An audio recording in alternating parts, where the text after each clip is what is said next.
안녕하세요. 저는 구두 세일즈를 하는 20대 초반의 여자입니다. 지금은 백화점 컨시어지에서 구두를 판매하는 일을 하고 있지만 처음부터 이렇게 번듯한 매장에서 일을 할 수 있었던 것은 아닙니다. 제가 가방끈도 짧고 처음부터 이런 영업 쪽의 일을 제대로 해보겠다고 생각해서 시작한 일은 아니었기 때문입니다. 제가 나이는 어리지만 나름의 산전수전을 많이 겪으면서 살아왔습니다. 고아는 아니지만 고아 같은 팔자였다고 하면 좀 설명이 쉬울까요? 자기 어민처럼 들릴 수도 있겠지만 아무리 생각해봐도 저는 부모 덕이 별로 없는 운명인 것 같습니다. 이제는 뭐 이런 사실에 관해 나름 무덤덤하게 받아들이는 시기가 되었지만 유년기와 사춘기 시절에는 이런 사실을 마음으로 초연하게 받아들이기가 쉽지 않았죠. 어린아이에게 부모란 존재는 하느님과 같은 것이잖아요. 아무리 가난하고 단칸방에 살아도 엄마 아빠 사랑이 있으면 아이들은 불만이 없죠. 머리가 굵어가고 어른이 되어가면서 그런 것을 투정할 수 있지만 어린 시절에는 엄마 아빠의 따뜻한 보살핌과 사랑만 있으면 아이들은 행복하고 쑥쑥 자라는 존재들이니까요.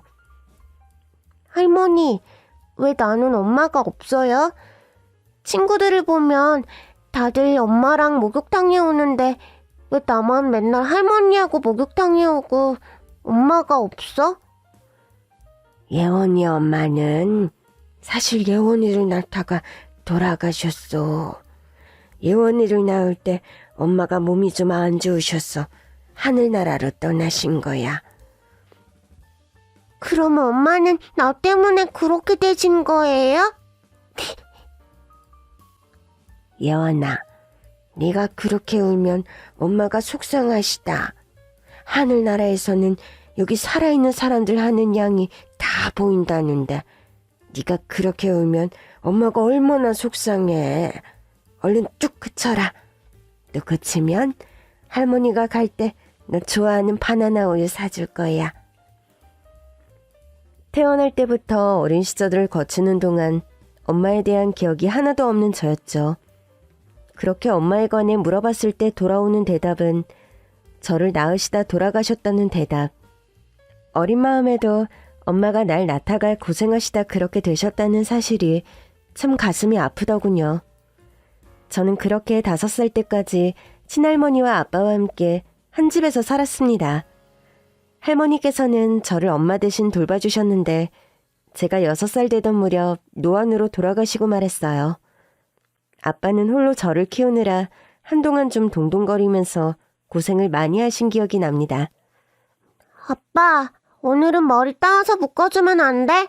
친구들은 리본도 달고 방울도 달고 오는데 내 머리만 맨날 못생기게 보인단 말이야. 미안하다 예원아.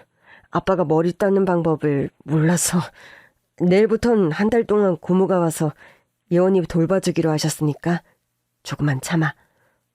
운동화도 작아서 빨리 사러 가야 하는데 발이 아파서 달리기 할 때 뛰다가 자꾸 넘어진단 말이야. 어린아이를 키우는 건 참 손이 많이 가는 일이지요. 아빠는 부성애가 그리 강하거나 잔정이 많은 분은 아니셨습니다. 저를 딸로서 사랑하지 않은 것은 아니었지만 어린 저를 돌보는데 서툴고 또 힘들어하는 것이 사실이었죠. 아빠는 또 회사에 매일 출근해야 하는 입장이었고 할머니가 돌아가신 후로 저는 한동안 친가의 친척집을 전전하면서 한 1년 정도를 지냈던 것으로 기억합니다. 하루는 고모네 집에서 인형놀이를 하고 있는데 한참 만에 아빠가 저를 데리러 오셨더군요. 그리고 아빠의 뒤를 따라 들어오는 낯선 아줌마 한 명이 있었고요. 예원아, 이젠 고모 집에서 더는 지내지 않아도 돼. 이제 다시 아빠 집으로 같이 가서 살자. 그리고 여기 예원이 새엄마 되실 분이야. 자, 인사드려. 새엄마요? 우리 진짜 엄마는 하늘나라에 있는데 나는 새엄마 싫은데 엄마가 서운해하실 것 같아서 싫어요. 예원아, 새엄마 앞에서 그런 말 하면 이젠 안 돼. 엄마도 예원이가 새엄마랑 같이 살면서 살뜰한 보살핌 받는 걸 좋아하실 거야. 안녕? 네가 예원이구나? 아빠하고 아줌마가 결혼하게 돼서 이제는 아줌마가 예원이 엄마야. 예원이가 예쁘게 머리 묶는 거 좋아한다고 해서 아줌마가 이렇게 머리띠랑 리본이랑 잔뜩 사왔는데 한번 볼래? 고모가 머리 따줘서 괜찮은데? 아줌마도 머리 잘 따. 아침마다 이제는 새엄마가 예원이 머리 맨날 공주님처럼 예쁘게 따줄게. 자, 이제 가자 아빠 집으로. 어서. 저는 그렇게 좀 내키지 않는 마음으로 아빠 새엄마와 한 집에서 다시 살게 되었습니다. 처음에는 생각했던 것보다 새엄마와 한 집에서 사는 것이 나쁘지는 않았습니다. 새엄마는 요리 솜씨도 좋고 손끝이 야물고 살림꾼이어서 저를 아주 살뜰하게 보살펴 주었으니까요. 소풍날이면 새엄마가 싸주는 맛있는 김밥 도시락을 들고 유치원에 갈 수 있었고 작아진 운동화를 억지로 신고 달리기를 해야 하는 일도 없어졌죠. 친구들이 입는 것처럼 예쁜 원피스와 치마, 양말들이 제 서랍장에 가지런히 정리되어 있었고 아침마다 알록달록한 방울과 리본으로 머리도 아주 예쁘게 묶어주는 새엄마였습니다. 우리 예원이가 새엄마가 생긴 후로 아주 공주님이 다 되었네. 치마도 예쁘고 머리도 신데렐라처럼 묶었네. 예원이 너도 새엄마가 생겨서 좋지? 응, 좋아요. 뭔가 모르게 좀 차가운 구석이 있는 새엄마에게 다는 아니지만 그래도 반절 정도는 마음이 열린 저여서 아빠의 물음에 저는 그렇게 대답을 하곤 했습니다. 그런데요. 저의 유년기의 불행은 새엄마가 제 남동생을 낳으면서 시작되었습니다. 아빠와 새엄마의 금슬은 유달리 좋았던 것으로 기억합니다. 고모에게 흘려듣기로는 아빠는 엄마가 살아계실 때는 그렇게까지 애처가는 아니고 그저 대면대면 무뚝뚝한 남편이었다고 하는데 새엄마에게는 늘 꿀이 뚝뚝 흐르는 자상하고 따뜻한 남편이었죠. 여보, 오는 길에 꼬가게에서 당신 좋아하는 튤립이 있길래 한 다발 사왔어. 어때? 예쁘지? 아이고, 뭐 특별한 날도 아닌데 이런 걸 다 사와요. 뭐 꼭 특별한 날에만 사와야 되는 법이라도 있나? 꽃다발 받아들고 웃는 당신 얼굴 보고 싶어서 사오는 거지. 아무튼 말은 한번 잘한다니까. 고마워요. 식탁 위에 꽂아줘야겠네. 예원아, 저기 안방 서랍 위에 꽃병 있지? 그거 얼른 가져와라. 그렇게 사이가 좋은 아빠와 새엄마였고 두 분이 결혼하신 지 1년이 조금 넘은 시점에 남동생이 태어났습니다. 남동생이 태어나고 나서 새엄마의 관심과 애정은 모두 남동생에게만 쏠렸죠. 이때부터 아빠의 관심과 사랑 역시 새엄마와 남동생, 이 둘에게만 향하게 되었던 것 같습니다. 예원아, 남동생이 너무 울어서 겨우 달래 재우느라 엄마가 오늘은 기운이 없고 너무 피곤하구나. 오늘 저녁은 미안하지만 나가서 짜장면 사 먹고 와. 아니면 너대로 라면 끓여 먹던지. 라면 끓이는 거 할 수 있지? 네, 할 수 있어요. 짜장면 먹을 거야? 라면 먹을 거야? 라면이요. 자, 여기 1,000원. 귀찮게 설거지거리 만들지 말고 컵라면 사다 먹어. 새엄마는 남동생이 생긴 뒤에는 제 끼니를 챙겨주는 일을 몹시 귀찮아 하시더군요. 그러면서 아빠가 집에 있을 때에는 또 거짓말처럼 밥도 챙겨주고 제게 살갑게 구는 새엄마였죠. 예원아, 너 좋아하는 카레라이스 했어. 아빠 나오시라고 해라. 자기 요즘 젖먹이 돌보느라 안 그래도 힘든데 카레라이스까지 만든 거야? 하기 돌보랴 예원이 돌보랴 자기가 수고가 참 많네. 해서 저는 아빠가 없는 평일날의 식사는 거진 라면이나 햄버거, 편의점 삼각김밥 따위를 먹었고 아빠가 집에 계시는 주말에는 집에서 엄마가 차려주는 식사를 먹는 루틴이 생겼죠.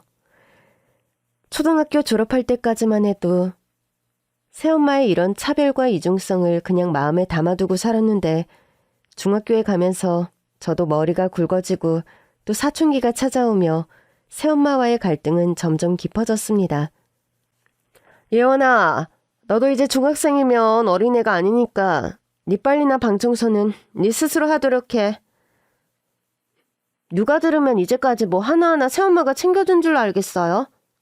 초등학교 저학년 때부터 제 방 청소는 제가 다 했고 제 빨래 제가 해본 지 오래인데 왜 그러세요?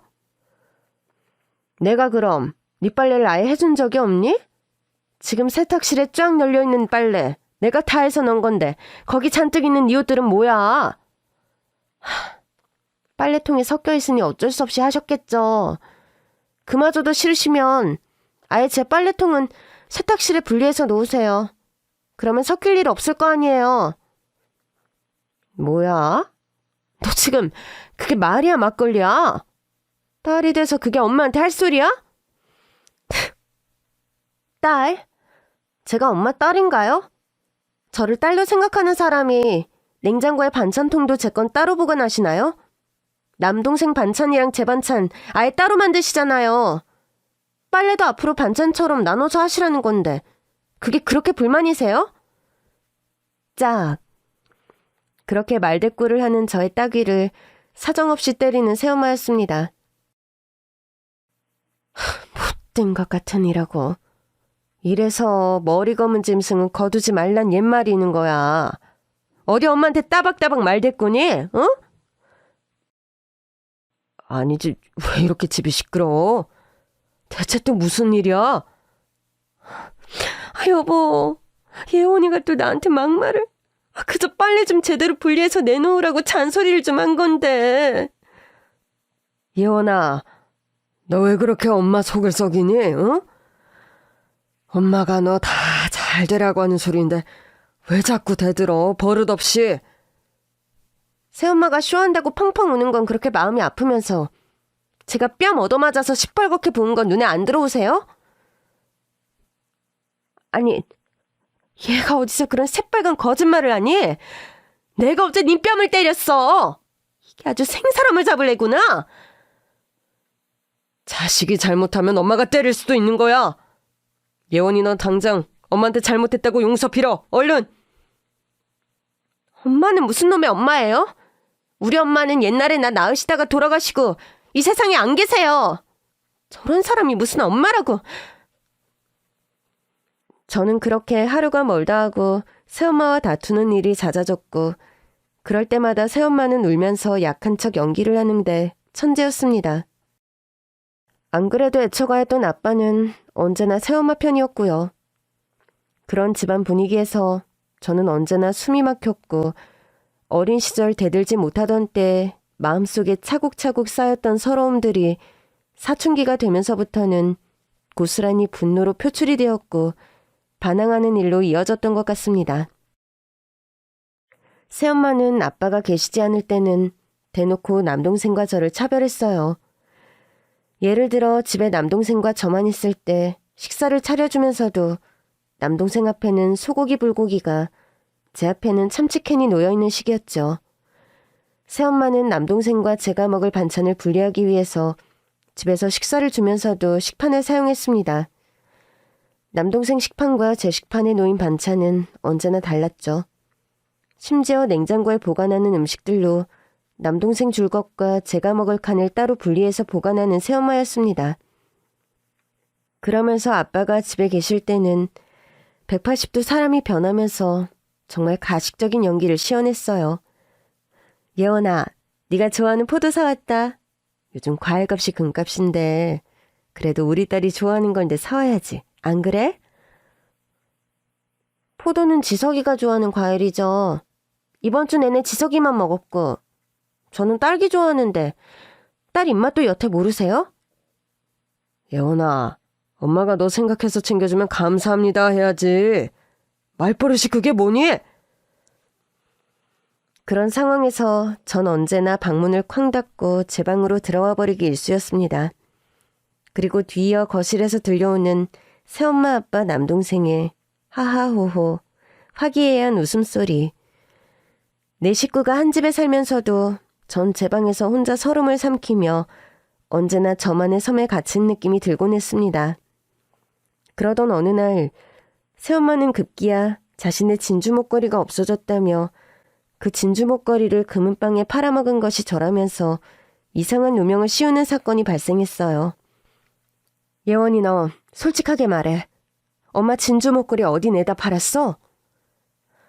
하다 날 이젠 도둑으로 모는 거예요? 제가 미쳤다고 엄마 목걸이를 훔쳐요? 아니거든요? 너 저번 주부터 용돈 올려달라고 한 거 엄마가 묵살했다고 이런 식으로 나한테 복수하는 거니? 그거 아빠가 엄마한테 청혼할 때 사준 목걸이라 의미 깊은 거 알면서 너 일부러 그랬지? 정말 미쳐도 곱게 미쳐요. 그런 허접한 목걸이 따위에 관심도 없으니까. 예원이, 너 엄마한테 그게 말버릇이 대체 뭐야? 아빠가 너 엄마한테 그렇게 대하라고 가르쳤어? 정말 지겨워! 이런 집구석에 사는 거 정말 지긋지긋해! 저는 그날 발악하듯 제 방 안의 모든 서랍과 옷장을 열어보이고 가방도 털어보인 뒤 보세요. 제 방 안에 이잡듯 뒤져도 새엄마 목걸이 없죠? 자식을 도둑 취급하는 부모하고는 저도 한 집에 못 살겠어요. 어차피 진작에 저는 이 집에서 개밥에 도토리 같은 존재만도 못했으니 알아서 집에서 나가주겠어요. 바라던 대로 새 식구 알콩달콩! 어디 한번 행복하게 천년만년 사세요! 저는 그 길로 집을 나왔고 그렇게 가출한 뒤 다시는 집으로 돌아가지 않았습니다. 사회복지사 선생님의 도움으로 가출 청소년들이 기거하는 그런 돌봄의 집을 알게 되었고 그곳에 운 좋게 들어가게 되어서 고등학교를 졸업할 때까지 그 돌봄의 집에서 생활했습니다. 제가 가출하고서 더 어이가 없었던 건 그렇게 집을 나간 저를 그렇게 적극적으로 찾는 사람이 아무도 없었다는 겁니다. 제가 돌봄의 집에서 숙식을 해결한다는 것을 알게 된 아빠는 저에게 굳이 집으로 돌아오란 말을 하지도 않더군요. 그러면서 최소한의 학비와 생활비를 제 계좌로 다달이 이체해 주시더군요. 그렇게 집을 뛰쳐나온 것이 16살 무렵이었고 고등학교를 졸업하면서는 돌봄의 집에서 나와 혼자 독립생활을 시작하게 되었습니다. 아빠에게서 받은 약간의 돈으로 저는 반지하 원룸을 얻었고 아르바이트로나마 제가 밥 벌어먹고 살 수 있는 직업을 구한 후에는 제 스스로 아빠에게 결혼을 선언했어요. 다음 달부터는 저한테 돈 보내주시는 거 그만하세요.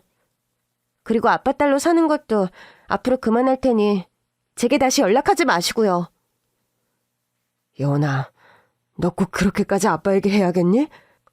이제 와서 서운한 척 연기하실 필요 없어요.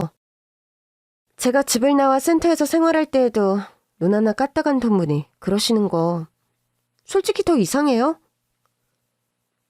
네가 새엄마랑 살면서 억하심정이 많은 건 알겠지만 그래도 아빠를 좀 이해해주면 안 되겠니? 이해하려고 앞으로 저도 노력은 해볼게요. 그런데 서로 얼굴 보고 사는 일 없었으면 좋겠어요.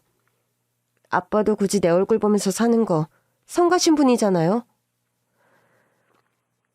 저는 그렇게 아빠와 완전히 절연을 선언하고 좀 이른 나이에 독립을 하게 되었습니다. 떡볶이집, 카페 아르바이트, 전화 상담 요원, 화장품 방문 판매. 또래의 다른 친구들이 대학생이 되어서 학교 다니고 남자친구 만나느라 바쁠 때 저는 이 일 저 일 업종도 다양하게 섭렵하면서 생업전선에 뛰어들었지요. 우여곡절 끝에 정착하게 된 직업은 구두 판매였답니다.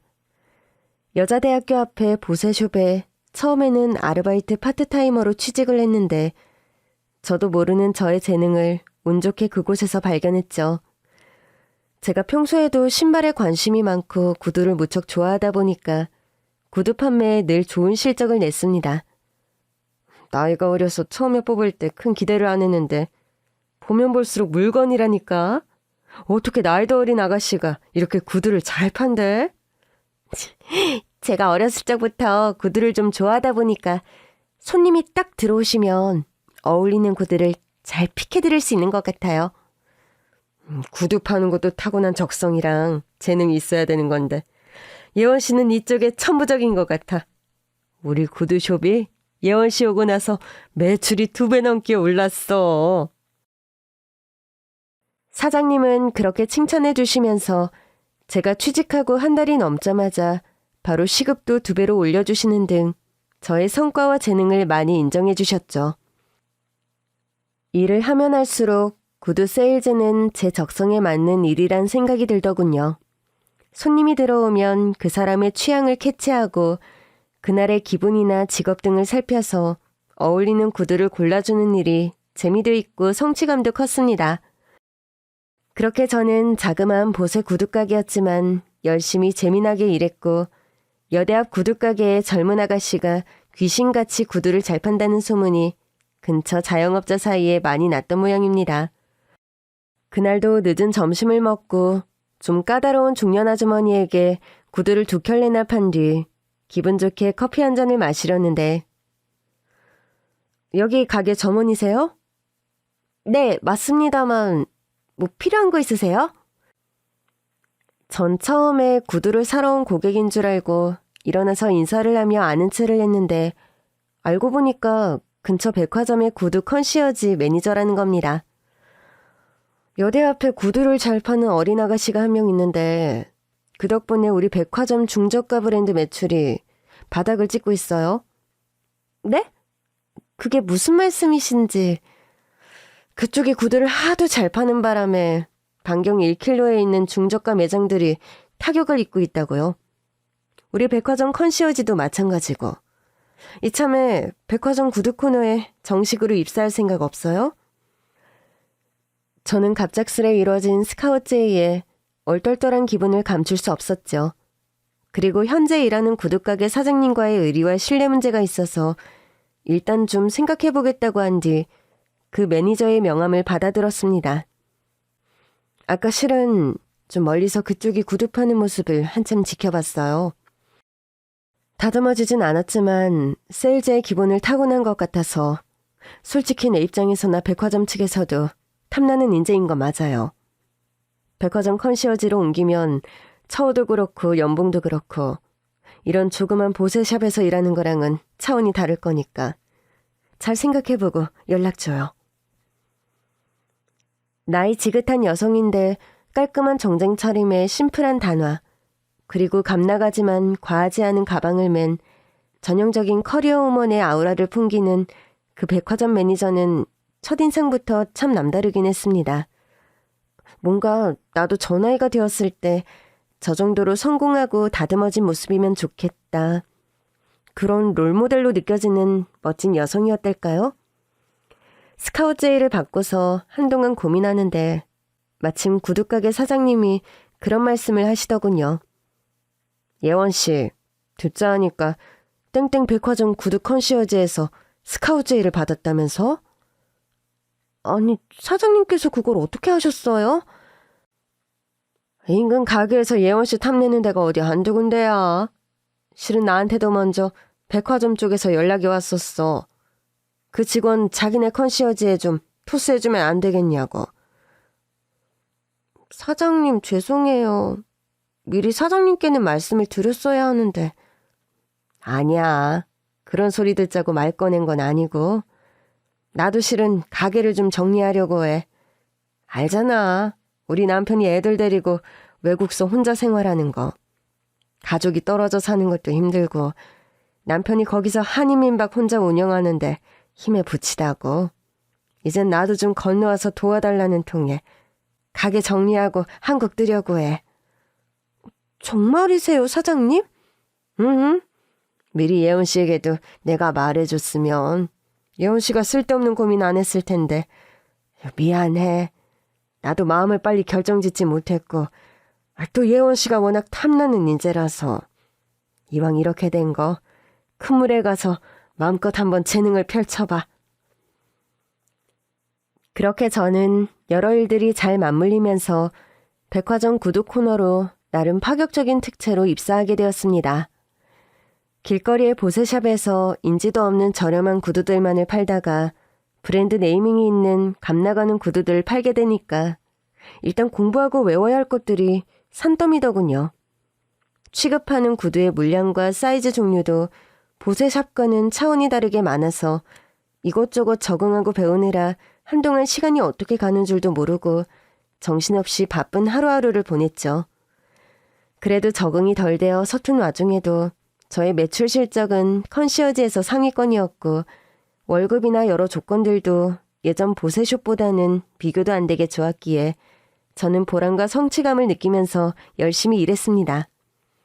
그러던 어느 날이었어요. 전날 밤 꿈자리가 좀 사납더니 아침부터 일진이 좋지 않았습니다. 구두를 거의 살 것처럼 20켤레 넘게 신어본 손님이 결제 직전에 변덕을 부리면서 그냥 매장을 나가버리면서 기운을 빼더니 정말 1년에 한 번 만날까 말까한 진상 손님을 상대해야 했습니다. 처음 구두 매장에 들어올 때부터 인상이 사납고 좀 예사롭지 않은 50대 초반의 여자였는데 발 사이즈가 유달리 크고 발볼 또한 많이 넓어서 마음에 드는 구두인데 사이즈가 없는 상황이 계속되었죠.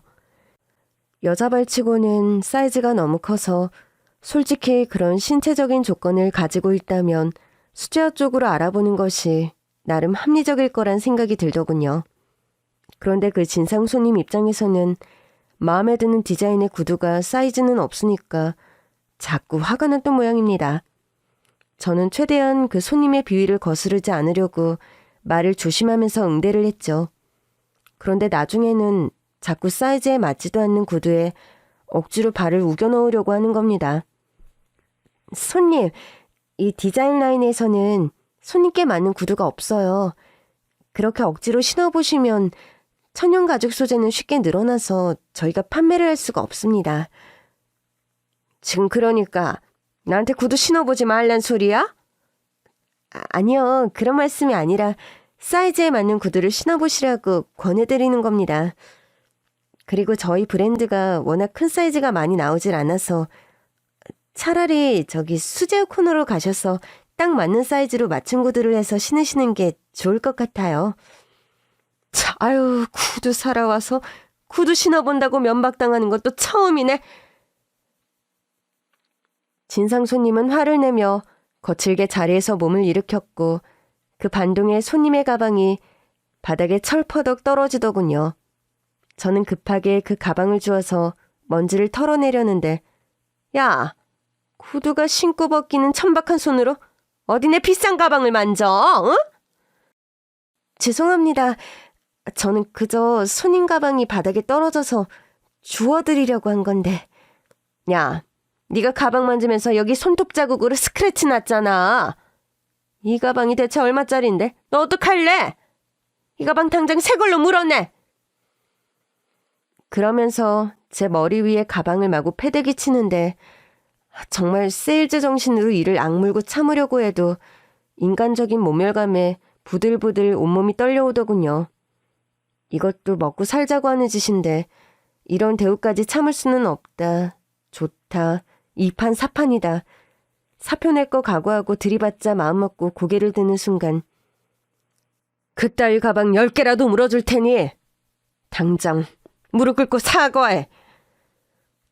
깜짝 놀라 뒤를 돌아본 순간 내 인생 초대박 반전이 펼쳐졌네요. 제가 진상 손님에게 험한 꼴을 당하고 있을 때 마치 흑기사처럼 나타나 저를 구해준 사람은 구두 컨시어지에서 모든 영업사원을 총괄 지휘하는 백화점 매니저님이었습니다. 그분은 제가 여대 앞에 보세 구두가게에서 일을 할 때 저를 특채로 스카우트해 가신 분이기도 했죠. 웬만하면 그렇게 고객에게 바로 대거리하는 일은 거의 없고 또 매니저님은 업계에서 입지전적 신화를 쓴 분이기도 해서 모두가 놀란 것이 사실이었죠. 진상 손님은 매니저님의 서술에 형식적인 한두 마디 욕을 내뱉고는 주랭랑치듯 순식간에 사라져버리더군요. 알고 보니까 그 진상 손님은 매니저님이 예전에 명품 구두 컨시어지에서 일할 때 블랙리스트에 오른 고객 중 한 명이었다고 합니다. 그때도 매장 직원과 난투를 벌였고 그때 일을 공명정대하게 변호사까지 써가며 해결한 사람이 매니저님이었고 다시 만난 매니저님을 보고 꽁무니 치듯 도망간 진상 손님이었죠. 강약 약강이라더니 약자에 강하고 강자에 약한 비열한 사람이 아닐 수 없었습니다. 그렇게 한바탕 난리를 치르고 점심시간이 되어서 매장을 잠깐 벗어나려다 저는 매니저님에게 감사 인사를 제대로 드리려고 사무실로 찾아갔습니다. 매니저님, 오늘 정말 감사합니다. 아까 정말 더 험한 꼴 당할 뻔하고 저도 참지 못할 뻔했는데 그때 매니저님께서 구해주셔서 위기를 면했어요. 여러 가지로 정말 감사드립니다. 그렇게 말씀드리고 고개를 푹 숙이렸는데 갑자기 다가와 저를 끌어안으시며 울음을 터뜨리는 매니저님이었습니다. 예원아, 고개 그만 들어. 정말로 고마운 건 네가 아니라 나니까. 에? 그게 무슨 말씀이세요? 그리고 아까부터 왜 자꾸 우세요? 무슨 안 좋은 일이라도 있으신 건가요? 그게 아니라 예원 씨, 아니 예원아, 예전부터 말을 할까 말까 많이 고민했는데 난 네 친엄마야. 그늘처럼 뒤에 숨어서 널 지켜보기만 했는데 그러자니 나도 참 마음이 힘들고 또 대놓고 너를 도와주지 못하는 것도 마음에 걸려서 이렇게 커밍아웃을 하는구나. 아니, 매니저님이 우리 엄마라고요? 말도 안 돼요. 우리 친엄마는 저를 낳다가 돌아가셨는데 돌아가신 엄마가 살아 돌아올 리도 없고 왜 자꾸 저한테 이상한 말씀을 하시는 거예요.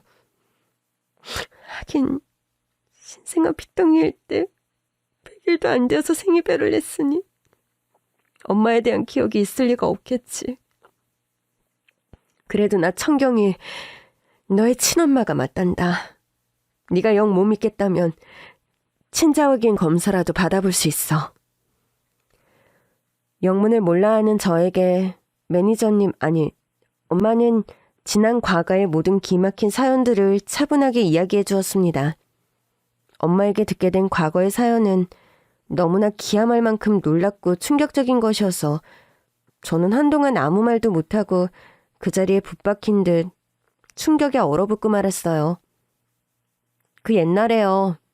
그러니까 저를 낳다가 엄마는 출산 후 하혈을 너무 심하게 하였다고 합니다. 피를 너무 많이 흘려서 사람들은 엄마가 위독하다고 했고 당장 수혈을 받지 않으면 생명이 위독한 지경에 이르렀다고 하네요. 그렇게 급박하게 수혈을 받았는데 하필 그 수혈받은 혈액이 후천성 면역결핍증 환자의 혈액이었다는 겁니다. 잘못된 수혈 사고로 하루아침에 전염병 환자가 되어버린 엄마는 하늘이 무너지는 충격을 받았다고 합니다. 지금은 이 병이 좋은 치료약이 개발된 지가 오래되어서 생사를 오가는 병도 아니고 만성 질환 정도로 인식이 되고 있습니다. 성적인 접촉이나 혈액이 섞이지 않는 이상 일상생활을 같이 하는 데에는 아무런 전염 위험이 없다는 상식이 그래도 많이 알려졌지만 제가 태어나던 당시만 해도 엄마의 병에 관한 인식이 지금보다 상당히 안 좋았던 것이 사실이죠. 건강검진을 통해서 우연히 이 병에 전염되었다는 사실을 알게 되자 엄마는 아빠와 친할머니로부터 거의 내쫓김을 당하듯이 집에서 내쳐졌다는 겁니다. 뭐라고? 네가 수혈을 받아서 그런 병에 걸렸다고? 병에 걸린 경로가 문제가 아니라 집안에 그런 환자가 있다고 하면 우리 집안 식구들 제대로 살아갈 리 만무하다. 네가 네 남편이나 예원이 생각한다면 제발로 알아서 이 집을 나가려. 여보, 미안하지만 나 역시 당신과 한 집에 사는 거 너무 겁난다. 아무리 그냥 없는 병이 아니라고 하지만 나는 당신 남편인데 어떻게 당신이 그런 병 걸린 거 알고 한 입을 덮고 같이 살겠어? 미안해. 내 그릇이 이거밖에 안 된다. 예원이는 어머니랑 내가 잘 키울 테니까 당신은 앞으로 당신 인생 사는 게 좋겠어. 우리를 야박하고 모질다고 원망하지 말려무나. 네가 우리 입장이었어도 너는 같은 선택을 했을 거야. 다른 누구도 아닌 어린 네 딸 예원이의 미래를 생각해. 그걸 생각하면 네가 어떤 선택을 해야 하는지는 바로 답이 나올 테니까. 그렇게 얼마 안 되는 돈을 받고 맨몸으로 쫓겨나다시피 집에서 나와 혼자 살게 된 엄마였습니다. 엄마는 그런 편견 때문에 상처받는 일이 계속 생겨났고 친정 식구들과도 거리를 두고 거의 절연하고 살아오셨다고 합니다. 그리고 저의 미래를 위해서 외가 식구들까지도 모두 입을 맞춰서 엄마가 나를 낳다가 하늘나라로 떠났다고 온 식구가 거짓말을 해온 거더라고요. 엄마는 그렇게 외가와 친가 모두로부터 거의 버림받은 세월을 살아오셨더라고요. 엄마를 유일하게 받아들이고 가엽게 여기셨던 외할머니는 엄마가 병을 진단받은 지 얼마 안 되어서 명을 달리하시는 바람에 엄마는 그 긴 세월 가족들과의 왕래 없이 외롭게 살아오신 거였습니다. 내가 그 모진 세월을 버텨올 수 있었던 건 그래도 숨어서라도 네가 크는 모습을 지켜볼 수 있었기 때문이란다.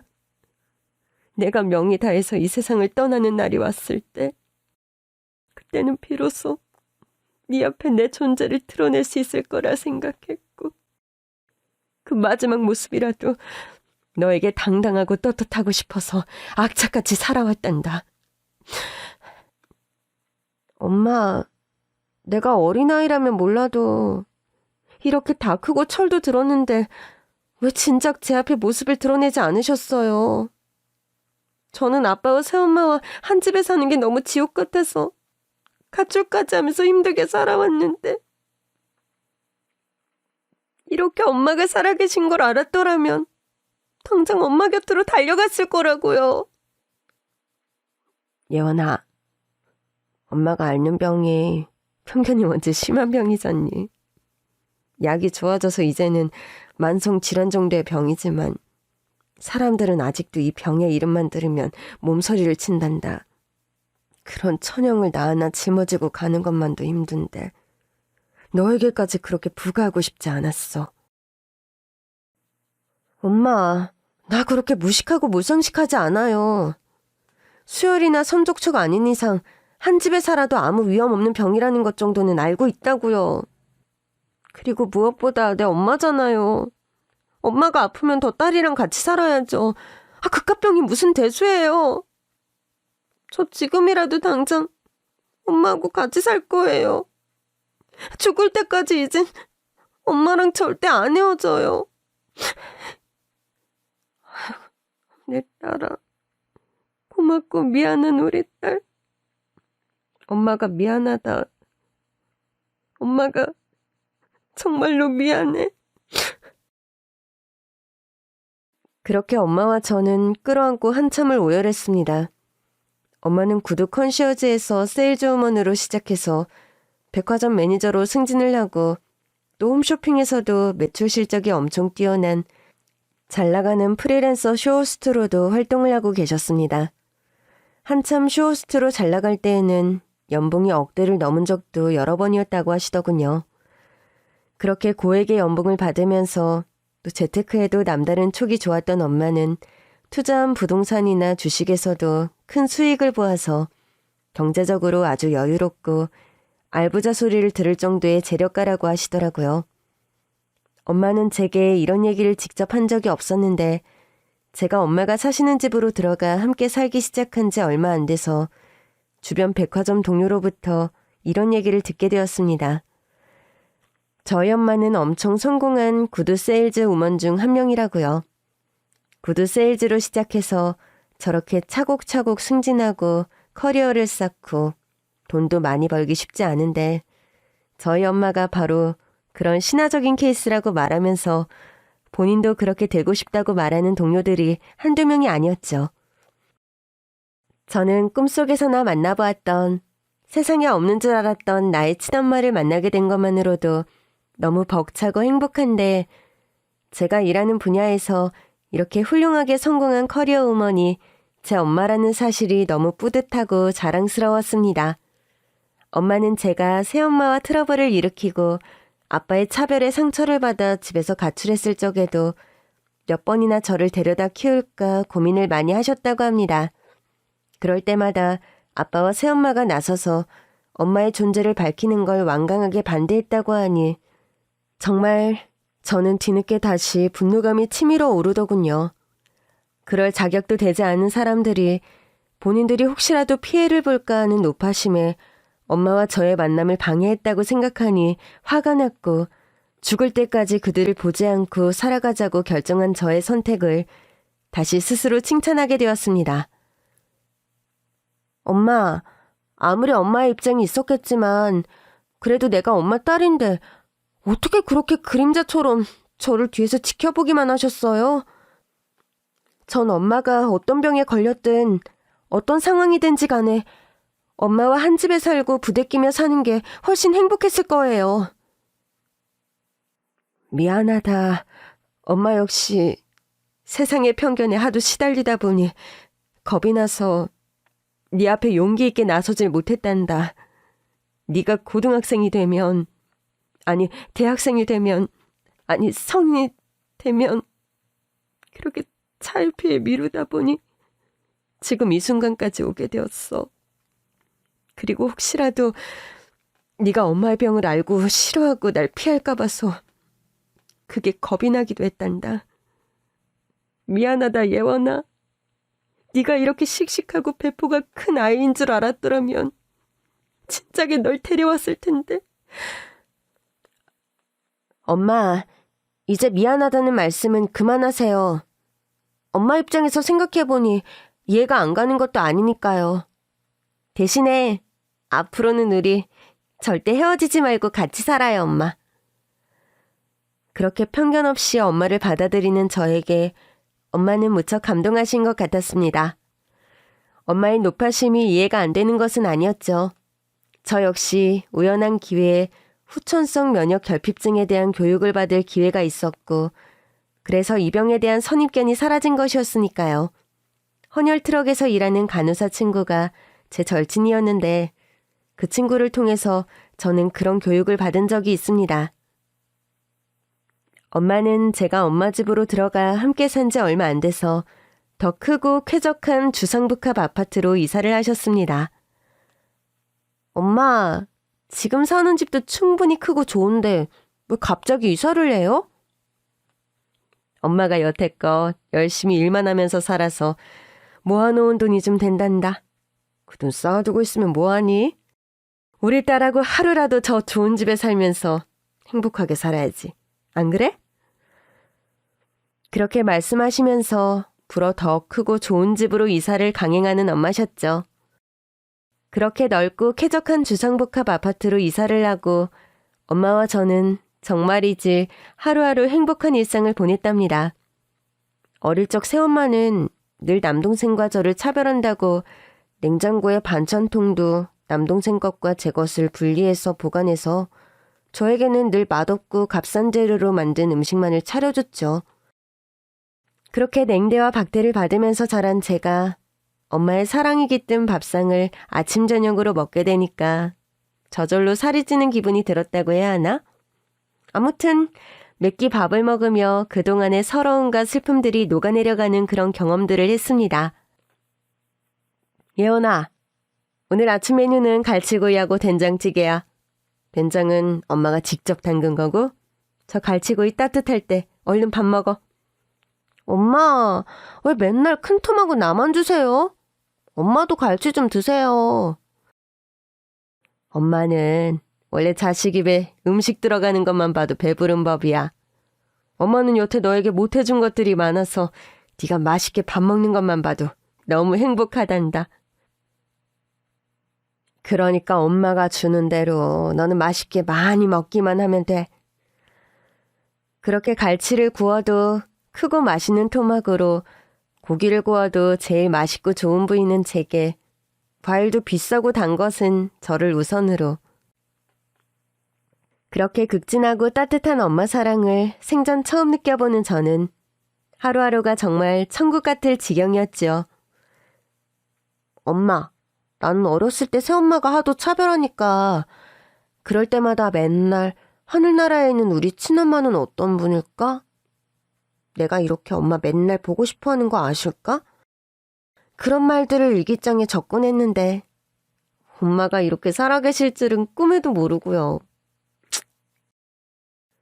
네 아빠란 인간은 어떻게 재혼을 해도 그딴 여자랑 재혼을 해서 어린 네 마음에 그렇게 피멍을 들게 했다니?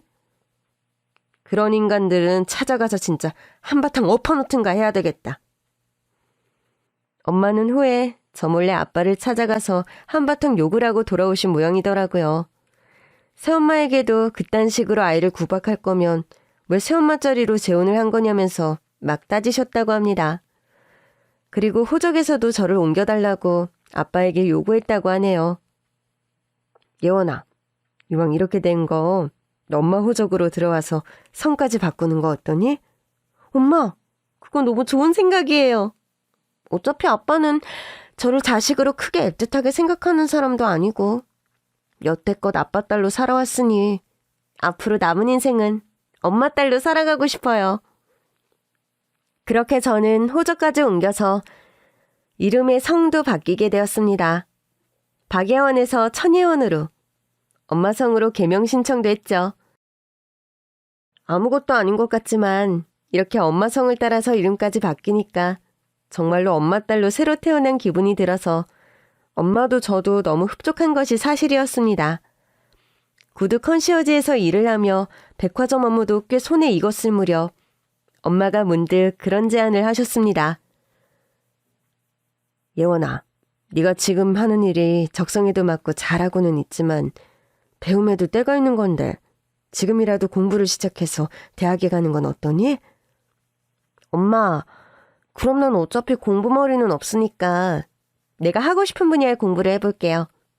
예전부터 구두 디자인 쪽에 관심이 많았는데 그런 쪽으로 학교를 다녀보고 싶어요. 그렇게 엄마와 상의 끝에 학교를 수소문했고 고민 끝에 저는 이태리 고등학교로 유학을 떠나게 되었습니다. 타국으로 유학을 가게 되자 또 엄마와 떨어져 살아야 하나 고민이 많았는데 결국 엄마도 저와 함께 이태리로 떠나기로 하셨어요. 엄마도 한국에서 하는 일들이 있는데 다 팽개치고 절 따라와도 괜찮겠어요? 예원아, 엄마는 평생 일만 하면서 사느라 엄마 노릇을 하나도 못하고 살았잖니. 돈은 재벌이라곤 못해도 먹고 살 만큼은 벌어놨고 너 공부시키고 시집 보내기에 모자람 없이 마련해두었단다. 남은 인생은 우리 예원이 엄마 역할 제대로 하면서 살고 싶어. 네가 걸치적거리는 게 아니라면 엄마는 너 따라가서 케어해주고 싶구나. 엄마가 그래주면 저야 완전 땡큐죠. 저는 그렇게 엄마와 함께 고등학교 유학을 위해 이태리로 향하는 비행기에 몸을 실었습니다. 살면서 엄마 사랑을 듬뿍 받고 학교 다니고 생활하는 친구들이 세상에서 제일 부러운 저였는데 저는 그렇게 부러웠던 삶을 한도 없이 누리고 있는 요즘입니다. 세상에 안 계시고 나중에 천국에 가서나 만나볼 수 있을 엄마라 생각했는데 이렇게 엄마가 버젓이 세상에 살아계시고 또 제 옆에서 하하호호 웃으며 농담도 같이 하고 같이 밥도 먹을 수 있는 일상이 너무나 감사할 따름입니다.